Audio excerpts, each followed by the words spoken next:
It is a chilly day today, but it's a really good day to get the asparagus in the ground. Oh my gosh, as I say this, it's starting to snow.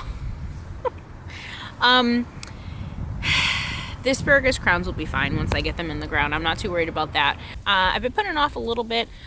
Mainly that's due to the soil temperature. It was just a little too cold to work with. This year we should get a decent harvest off of our established bed. I want to say we first started putting crowns in there and when we first bought the house in 2018. So it's been going a few years. Last year we only took a few asparagus, even though I knew we could take some more, but I was really trying to not be tempted by it because it's really good for them to fern out the first few years. So they really work on their root system. And you'll benefit from it later on because they will put out more asparagus later on for you. So, my plan just is to get these in the ground and cover them up so they're good in case we get a frost, but I think we should be fine. The thing with asparagus, if you're new to asparagus, they are a perennial, and a lot of the time you can keep harvesting from these same crowns for 20, 30 years. So it's an investment.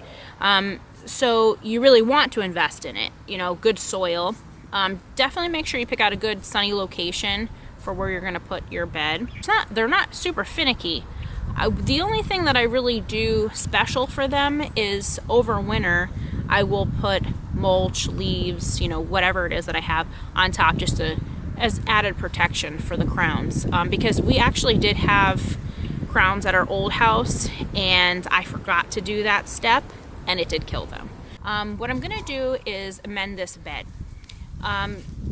This bed was one that we used mainly for our blueberries and raspberries. We have since built another raised bed area and we've moved them over there, and this bed just happens to be next to our established asparagus bed, so I figured it was perfect. But the soil is definitely very tired.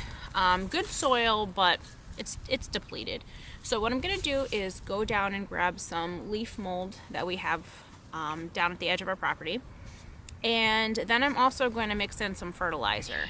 And then we'll get these guys trenched and in the ground.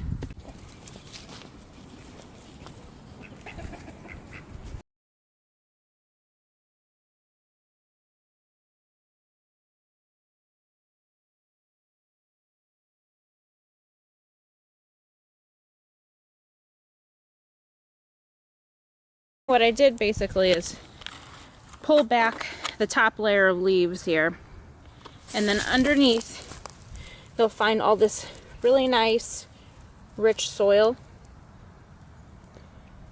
This is perfect for asparagus. I'm going to mix this in with the fertilizer and amend this bed, and then we're going to make some trenches. Now the crowns their roots are pretty long, which I'll show you in a minute. So 12 inches deep, and you're going to separate them so they'll be about 18 inches apart. Let's get started with that.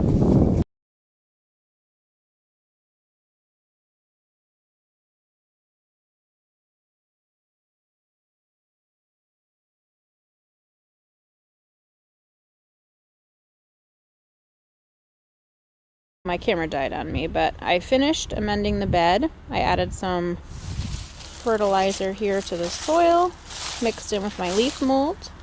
Now we're going to make our trenches. So it's kind of like spider-like here. And what you want to do is, this is where the asparagus is going to come out.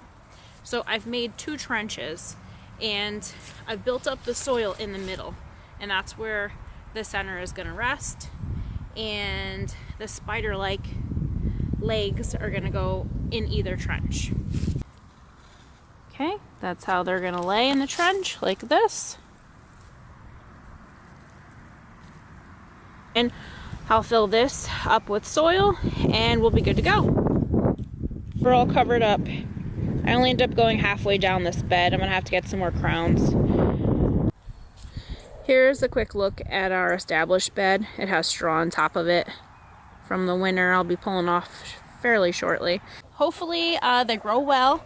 But I'm gonna buy some more and throw some more in that bed because I don't think we have quite enough. All right, so that's it for asparagus planting. We'll see you next time.